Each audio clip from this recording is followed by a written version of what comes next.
या वाटणामध्ये काय काय हो? या वाटणामध्ये आपण ओलं खोबरं घातलंय, दाण्याचा कूट, आमसूल, जिरं आणि मीठ चवीपुरतं. आता तुम्ही घ्या ताबा त्या कढईचा. बरोबर.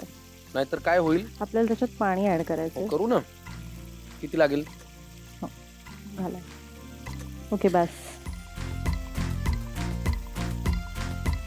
आपल्याला ह्यात अजून थोडं ओलं खोबरं घालायचंय. वा, ओल्या खोबऱ्याची चव काही न्यारीच. बरोबर.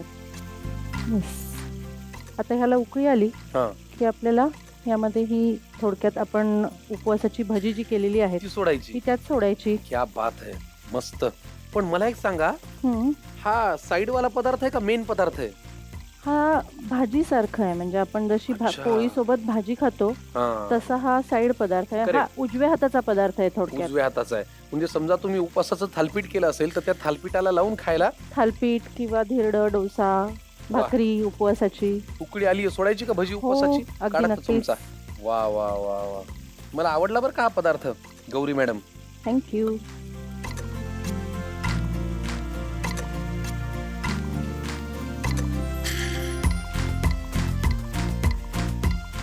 झालंय, बंद करा गॅस. वा, बंद करू गॅस? हो. उपवासाचे घावण घाटले तयार झाले का? घावन राहिले की घाटले झालंय तयार. आता तर घाटलं झालंय, अजून घावन बाकी आहे. किती अंत पाहाल माझ्या भुकेचा. आपण एक काम करू, झाकण ठेवून हे बाजूला ठेवूया आणि घावण करायला घेऊया. नक्कीच. काय करायचं पहिल्यांदा? आपल्याला एक बाउल लागेल. ठीक, घ्या. यामध्ये उपवासाची भाजणी घ्यायची थोडीशी. हे भाजणीच्या पिठाचं घावण करणार आहेत का गौरी मॅडम? चांगलं करा, माझी भुकेची वेळ झाली, मी हेच खाणार आहे. बर, नक्कीच. जिरं, हे जिरं, मीठ थोडं बेतानी घाला. येस, कारण तुमचा हात मिठाला मोठा भरपूरच आहे. हा अनुभव तुमच्या मिस्टरांनाही आला असेल. अगदी नक्कीच. मी कसं ओळखलं? आता आपल्याला पाणी घालायचं. ही पण एक ट्रिक असते. समजा एखादा पदार्थ तुमचा फसलाय, चांगला नाही झालाय, मीठ जास्त पडले, काही हो घालतो ना, प्रश्न महत्वाचा आहे. तर त्यावेळेला मिस्टर चिडतात का काही? म्हणजे कसं काय? नाही, चिडत नाही.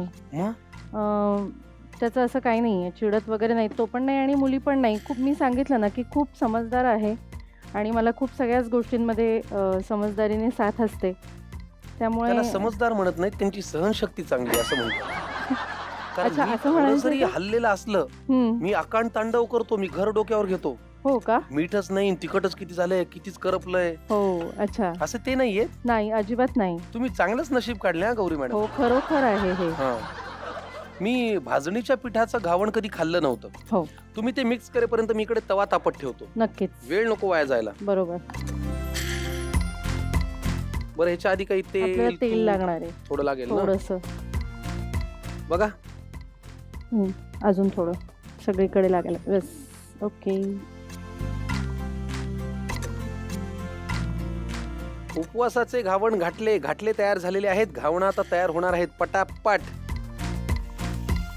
अरे, मध्ये थोडंसं तेल सोडूयात का? हो, सोडा ना. म्हणजे अजून जरा इझी होईल.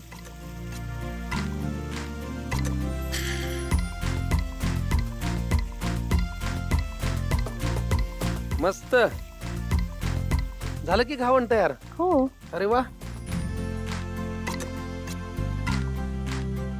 उपवासाचं घावण घावण तयार होत आहे. घाटलं ऑलरेडी तयार झालेलं आहे.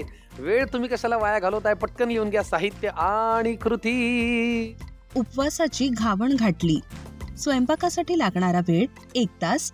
4 व्यक्तींसाठी लागणारे साहित्य: कच्च्या केळीचा किस 1 वाटी, उपवासाची भाजणी 2 वाटी, उकडलेला बटाटा 2 चमचे, ओलं खोबरं अर्धी वाटी, शेंगदाण्याचं कूट 1 वाटी, हिरवी मिरची आलं भरड 3 चमचे, आमसूल 4 तुकडे, गूळ 1 चमचा, जिरे 3 चमचे, मीठ चवीनुसार.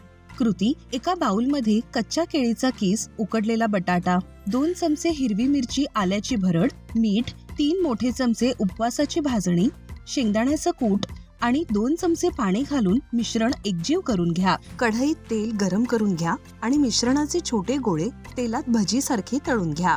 आता एका बाउलमध्ये ओलं खोबरं, शेंगदाण्याचं कूट, 1 चमचा जिरे, आमसूल, गूळ आणि मीठ घालून मिक्सरमध्ये वाटून त्याचं वाटण तयार करून घ्या. फोडणी तयार करण्यासाठी कढईत थोडं तेल घाला. त्यात 1 चमचा जिरे, तयार केलेलं वाटण, 2 ग्लास पाणी आणि ओलं खोबरं घालून मिश्रण एकजीव करून घ्या. मिश्रणाला उकळी आली की त्यात तयार केलेली भजी घालून परतून घ्या. घाटली तयार. घावण करण्यासाठी एका बाउलमध्ये 1 वाटी भाजणीचं पीठ, 1 चमचा जिरे, मीठ, अर्धा चमचा हिरवी मिरची आल्याची भरड आणि 2 ग्लास पाणी घालून पातळ मिश्रण तयार करा. आता तव्यावर थोडं तेल पसरवून घ्या आणि त्यावर तयार केलेलं भाजणीचं मिश्रण घालून भाजून घ्या. उपवासाची घावण घाटली तयार.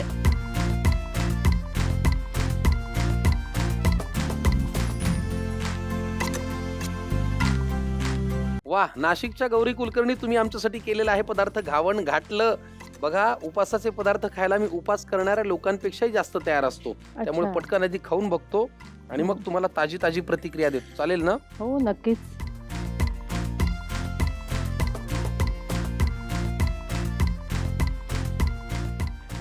अप्रतिम अप्रतिम. बिलकुल त्यांना भीती आहे की मीठ जास्त पडलंय का, असं अजिबात नाही. तुम्ही खाऊन बघा, नक्कीच. खाऊन बघा. मस्त आहे की नाही? मग. मी भारी केली की नाही ऍक्टिंग मग खारट लागल्याची? मग 1 मिनिट घाबरलात ना तुम्ही? अक्षरशः वा, घाबरले. फार छान. अप्रतिम पदार्थ झालेला आहे. फार छान, खूप सुंदर तुम्ही पदार्थ केलात.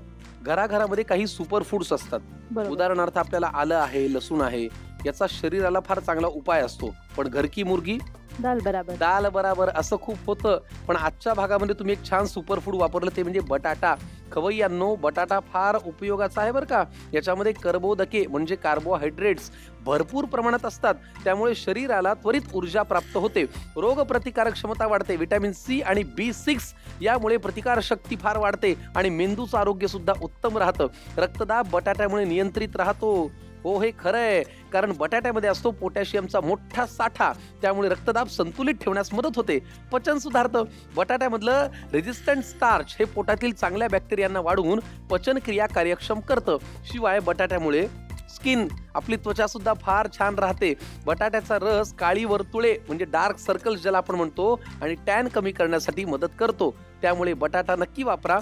मला आधी तुम्ही सांगा, इथे येण्याचा, इथे पदार्थ करण्याचा तुमचा अनुभव कसा होता? काय वाटलं? खूप छान, एक वेगळा अनुभव. खूप सुंदर वाटलं. वा, फार आनंद छान. वाटला. तुम्ही इथे आलात, आम्हाला फार आनंद झाला. आम्ही तुम्हाला वेगवेगळे गिफ्ट हॅम्पर देण्याचा प्रयत्न केला. पण अजून एक महत्वाची गोष्ट, तुम्हाला आमची, आमच्या कार्यक्रमाची, या स्वयंपाकघराची आणि माझी आठवण राहावी म्हणून झी मराठीकडनं ही प्रेमाची भेट.